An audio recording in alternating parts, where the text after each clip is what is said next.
Okay, so today we will talk about generator and motor effect. So we saw that if current is placed into an external magnetic field, then the conducting current will experience a force. And the direction of the force is defined by the third application of the left-hand rule, in which the thumb is telling us what is the direction of the negative charges moving.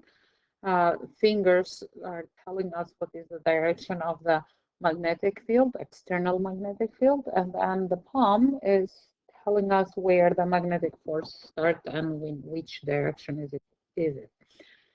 Also, we have mentioned that all three, magnetic force, velocity, and external magnetic field, are mutually perpendicular. So if two of them are not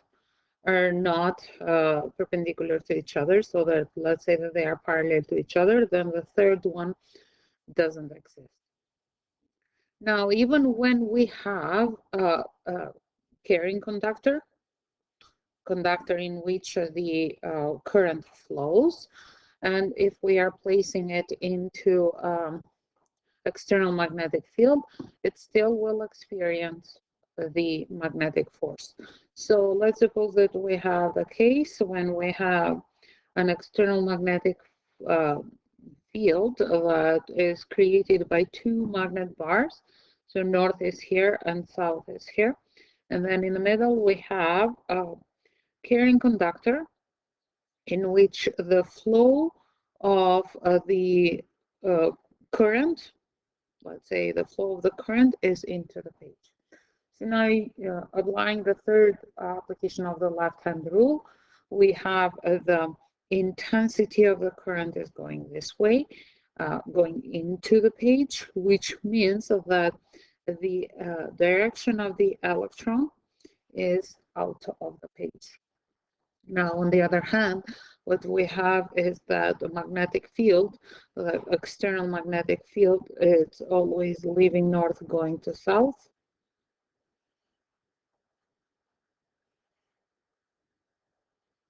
So this is the external magnetic field. So now if we apply the third rule of the left hand, then we will see that the thumb will be out of the page. The magnetic field will be to the left. Okay, so out of the page to the left. So therefore, the magnetic force that the wire is experiencing will be going down. Okay, so what you have to keep in mind here are those applications of the third rule of the left hand, and then the only thing is that if we are dealing with the current, the direction of the current, this is the same as saying is the direction of positive charges. And if we have the direction of the electron, then of course it is a negative charges. And if we are using the left-hand rule, then for the positive charges, which switch the direction. And if you are using the right-hand rule for the direction of the electron, you switch the direction. Okay.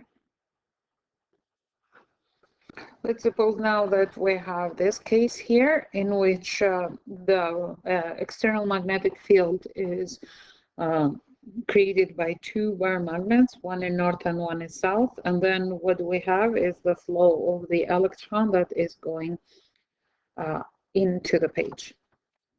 So now let's define the direction of the magnetic field, the external magnetic field, which is always leaving north and going to south. So now since it is negative, then we will say the direction of the charges. So the thumb will be into the page, the fingers will be to the left, therefore the magnetic force will be going up. Another thing that we have to know and be able to implement is when we know in which way the direction, the force is applied. So when we know in which way the current is moving, then we should be able to identify either the direction of the motion of the electron or the direction of the motion of the current. Let me bring a picture here and then we'll discuss it. Let's suppose that the external magnetic field is created by those two bar magnets in which north is on the right and south is on the left. So therefore the magnetic field strength created between those two bar magnets, since it is always leaving north and going to south, will be going in the west direction. And now what do we know is that the force that the current is experiencing is out of the page, let's say. So magnetic force is out of the page.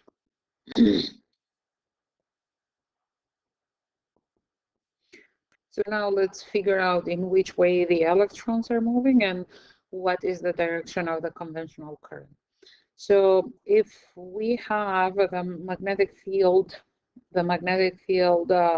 going west, then the fingers will go west, and then magnetic force is into the page. So your palm will be faced into the page, and then the thumb perpendicular to all the other two, magnetic force and magnetic field, will be going up. So therefore the direction of the electron, motion of the electron is going up.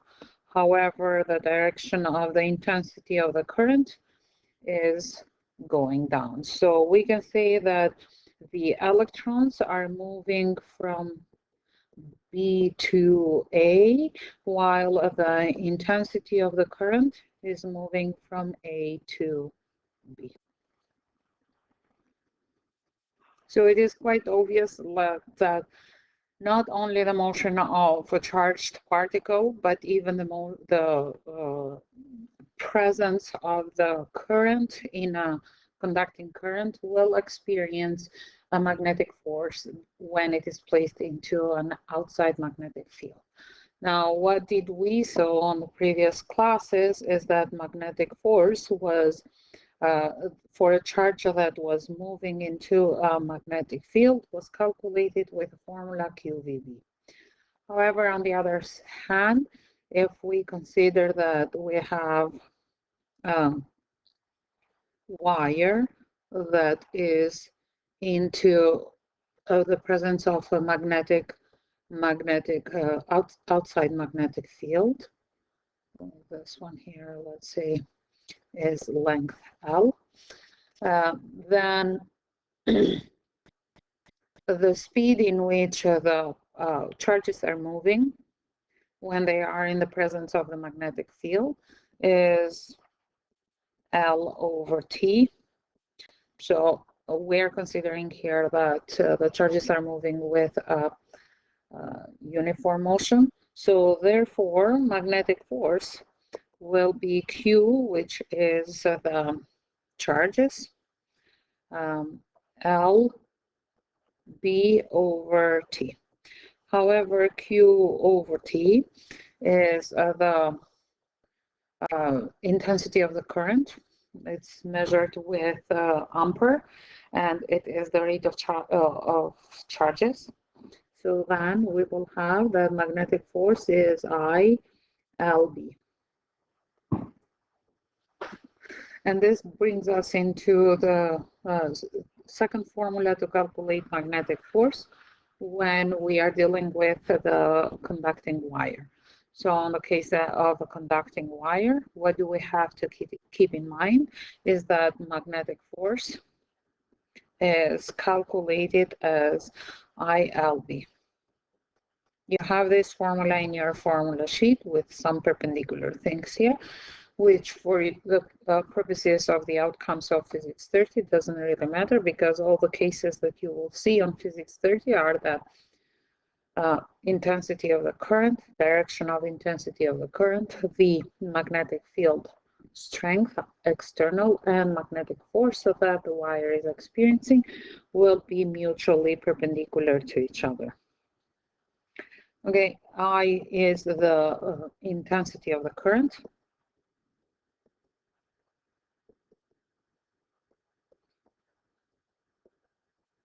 And it is measured with ampere, which are nothing but coulombs per second.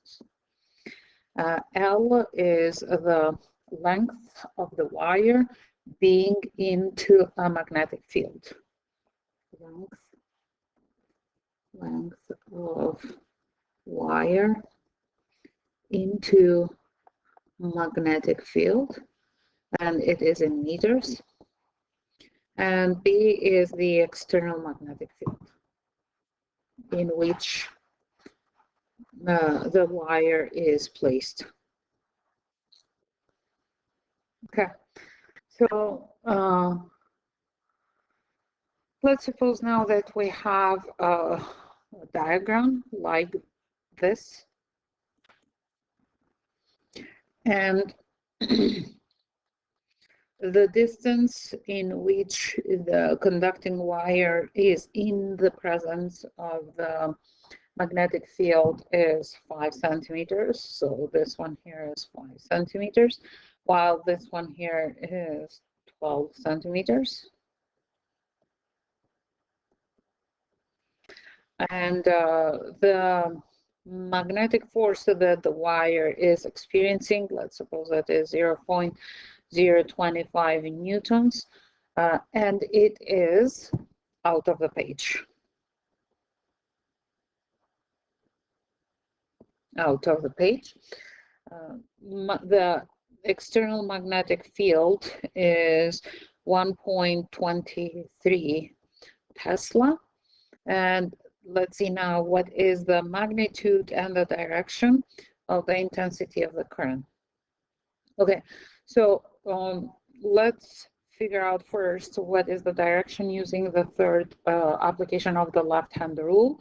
So we have a magnetic force that is out into the page. Okay, magnetic force is into the page. Based on the configuration of the magnet, then we can say that the magnetic field is always leaving north and going to south. So this will be B, external magnetic field. So now your fingers will be going up. Your palm will be going into the page, faced into the page, and then therefore the direction of the current of the electron is east. So the current of the electron is east. However, the intensity of the current will be going west. Okay, so we define the direction of the intensity of the current. Let's figure out now what is the magnitude. So from the formula, magnetic force is ILB. Now, we said here that L is the length of the wire being into a magnetic field, not the whole wire. So in this case, we'll not take the 12 centimeters, but we'll take only 5 centimeters. So I will be magnetic force over LB, and magnetic force is 0.025 over L is 5 centimeters, so 5.0 times 10 to the negative 2 times intensity of the current is 1.23 Tesla. In your calculator, this will be the magnitude of the intensity of the current will be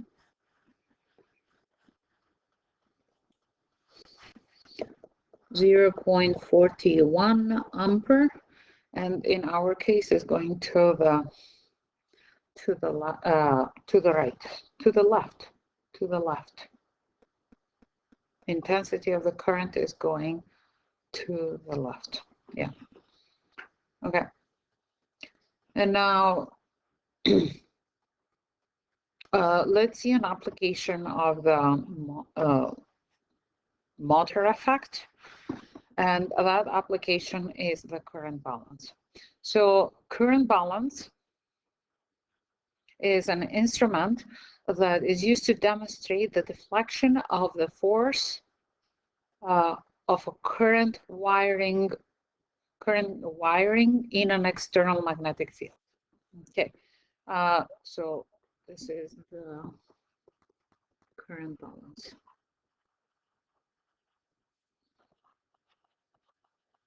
I will bring a picture of it so that we can explain it. Okay, so this is a picture of a current balance. The current balance is constructed of a small rectangular piece of wood, which has a wire that is going around half of the perimeter of the wood. So in this diagram is the X, Y, Z, W, okay, or W, this one here, W, X, Y, Z, okay. At the end of the wires are bended, so we see this one here that are bended, and they act as a fulcrum for the balance. The external magnetic field is supplied by a solenoid which has a completely separate current. The magnetic field acts directly down in the middle of the solenoid. Okay. Knowing a mass that is known, because you can weigh it, is attached at the end of the balance.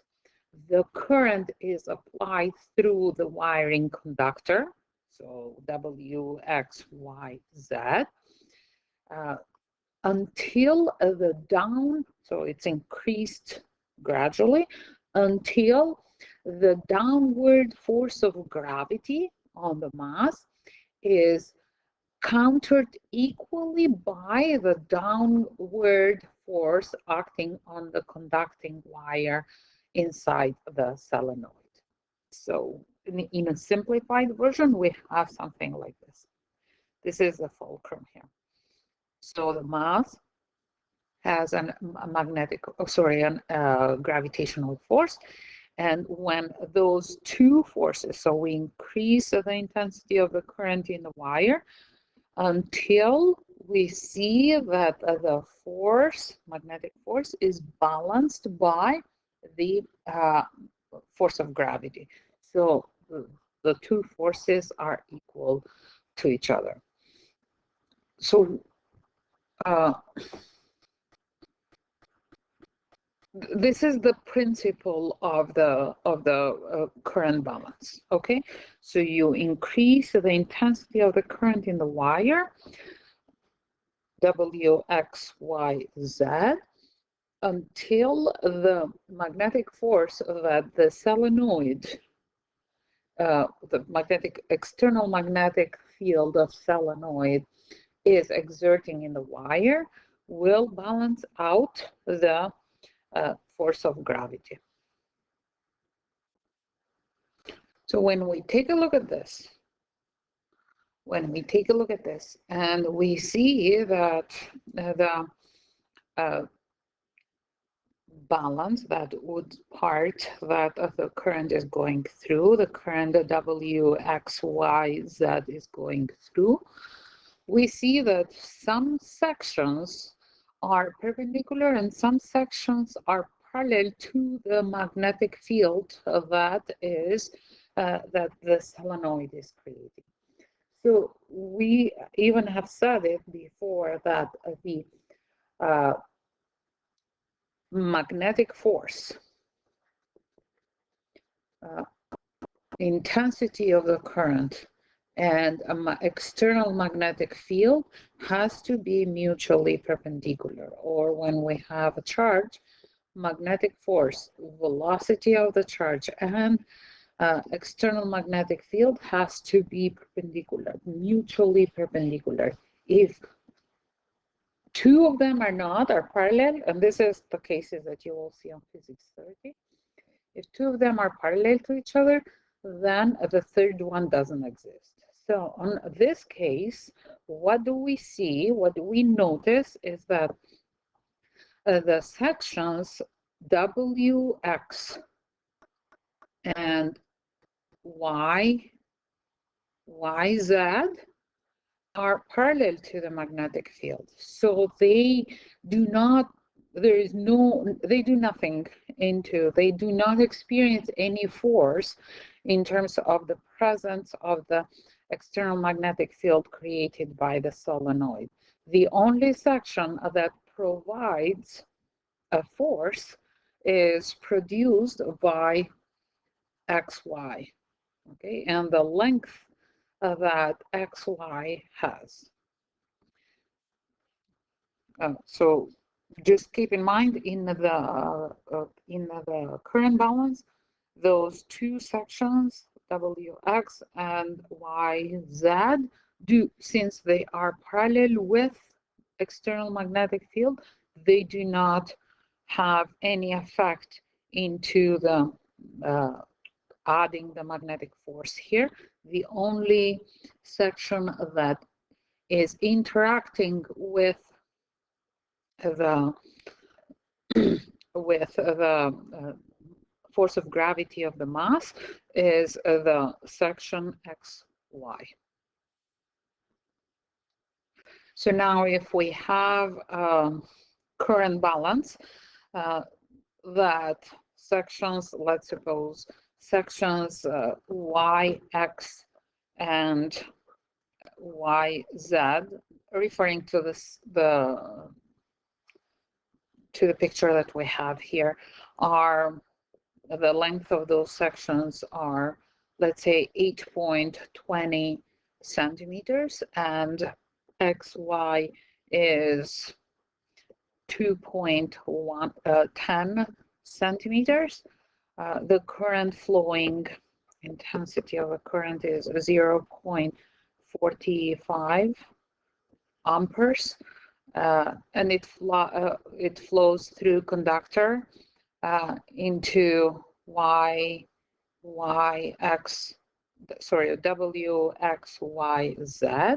and the mass that it is hanged here is, let's say, 23 newgrams. What is the magnetic field strength that is necessary to, what is the magnetic field strength that is necessary for the solenoid to produce, so that the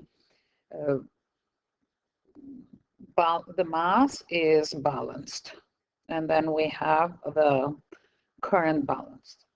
Now, based on this diagram here, we have that force of gravity to be balanced, it has to be equal to magnetic force.